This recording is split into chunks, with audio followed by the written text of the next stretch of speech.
పిల్లర్ల మధ్యలో డ్రిల్స్ వేసి మైన్లు బ్లాస్ట్ చేసే సమయంలో వాడేటువంటి ఆ బ్లాస్టింగ్ పదార్థాలని ఆ బాంబ్ బ్లాస్ట్ చేసే విధంగా వినియోగించినటువంటి ఆ పదార్థాలని ఇక్కడ ఉపయోగించి వాటి ద్వారా బేసిక్గా ఓసీపీల దగ్గర కావచ్చు, గన్ల దగ్గర కావచ్చు, మనం చూస్తూ ఉంటాం.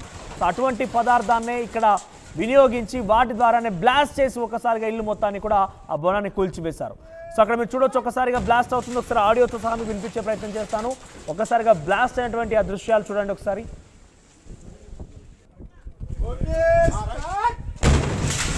ఒక్కసారిగా ఆ బ్లాస్ట్ అయిన వెంటనే ఆ భారీ భవనం ఒక్కసారి నిలమట్టమైంది. కనీసం దాని నామరూపాలు లేకుండా పూర్తిగా కుప్పకూలిపోయింది. ఏకంగా నీళ్ళలోనే ఉంది. మీరు చూడొచ్చు, ఆ వ్యక్తి అక్కడ బ్లాస్ట్ చేసే సమయంలో బిగించాల్సినటువంటి ఆ పదార్థాలని, ఆ బాంబులని బిగిస్తున్నాడు. పూర్తిగా నీళ్ళలోనే ఉంది ఆ యొక్క బిల్డింగ్ మొత్తం కూడా.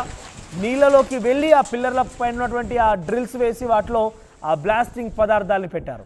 ఎస్ సార్, మీరు చూస్తున్నారు, 2 కెమెరాస్లో కనబడుతోంది. ఆర్టీవీ మీకు అక్కడ దృశ్యాలను చూపించే ప్రయత్నం చేస్తోంది. సో 2 చోట్ల ఆ కెమెరాలు దృశ్యాలు మీరు చూస్తున్నారు.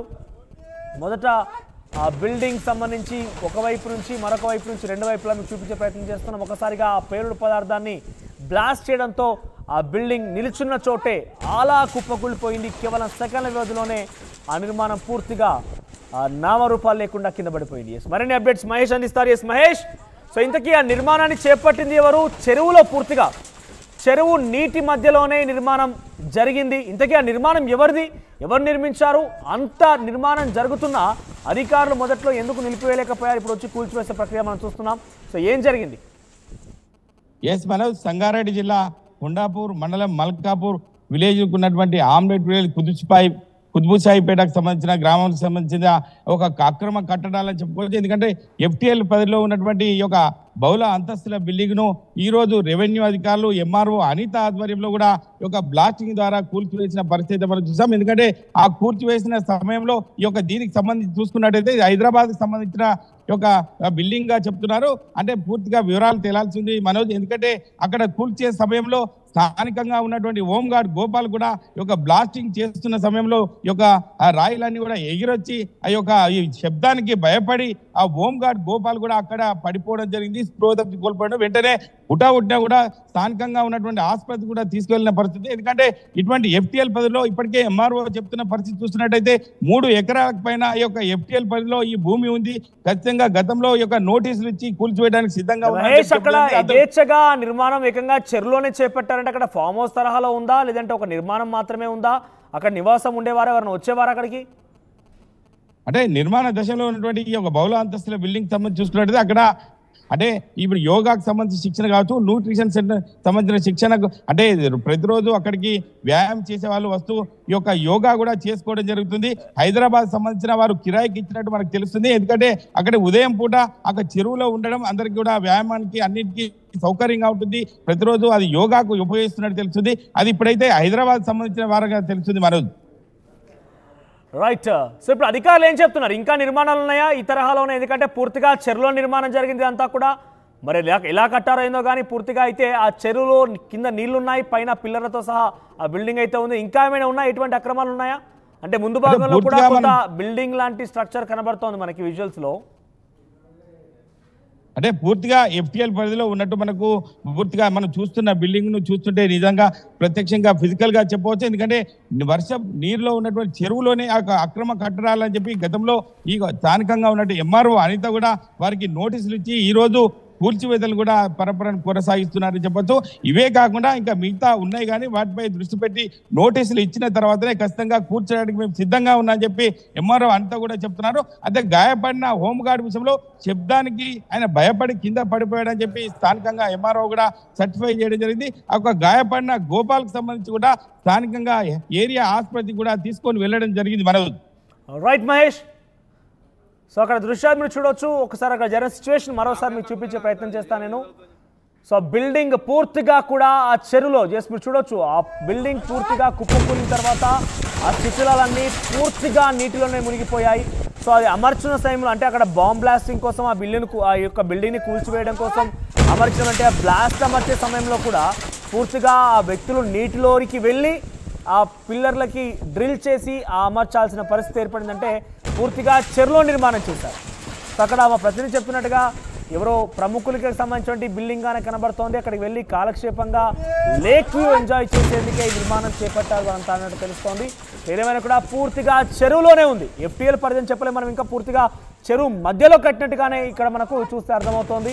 సో ఒకసారిగా బ్లాస్ట్ జరిగిన సందర్భంలో ఒక హోమ్ గార్డ్కి కూడా గాయాలైనట్టు తెలుస్తోంది. ప్రస్తుతం ఆయన ఆసుపత్రిలో చికిత్స అందిస్తున్నారు. భయపడిపోయాడు. అక్కడ ఉన్నటువంటి ఒక రాయి వచ్చి తగలడంతో భయపడిపోయి భయాందోళనకు చనిపోయి స్పృహత పడిపోయినట్టుగా తెలుస్తోంది. ఒక హోమ్ గార్డ్కి సంబంధించి ఆయన హాస్పిటల్ కూడా చేర్చారు. ప్రస్తుతం చికిత్స అందిస్తున్నారు.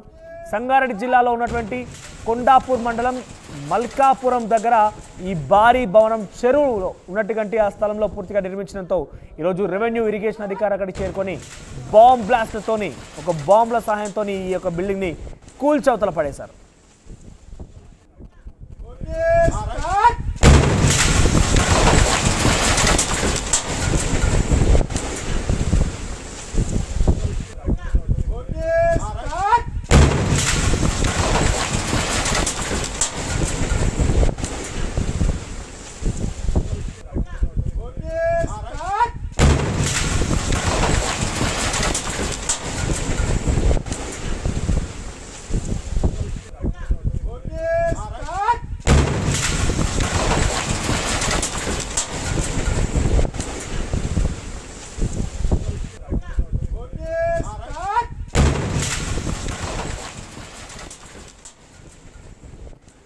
ఎస్ మహేష్, ఇంతకీ భవనం ఎవరిదనే విషయాలు తెలుస్తున్నాయా? ఆ చెరువుని ఎన్ని రోజులుగా ఈ భవన నిర్మాణం కొనసాగుతోంది? ఎన్ని రోజులుగా ఈ అక్రమం అక్కడ వెలిసింది? అంటే గతంలో ఒక 10 సంవత్సరాల క్రితమే ఈ భవనాన్ని కూడా కట్టడం జరిగింది. ఐకేఈ స్వామి సన్నా కృష్ణ స్వామి సికింద్రాబాద్ సంబంధించిన ఈ యొక్క హైదరాబాద్ వాసిగా చెప్తున్నారు.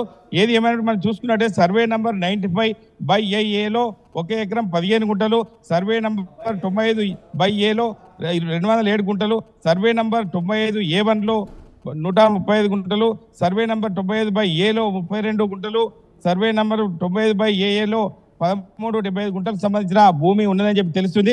ఏది ఏమంటే మల్కాపూర్ సంబంధించిన ఈ యొక్క FTL భూమిలో నిర్మాణాలు కట్టద్దని చెప్పి ఇప్పటికే అధికారులు హైడ్రా అధికారులు వస్తున్నటువంటి నేపథ్యంలో ఇటువంటి చూసుకొని అక్కడ ఉన్నటువంటి గ్రామస్తులు ఫిర్యాదు మేరకు ఈరోజు అంటే కొండాపూర్ MRO అనిత ఆధ్వర్యంలో కూడా ఈ బ్లాస్టింగ్ సంబంధించిన కార్యక్రమాన్ని కూడా చేయడం జరిగింది. చెరువు ఎన్ని ఎకరాల్లో ఉంది?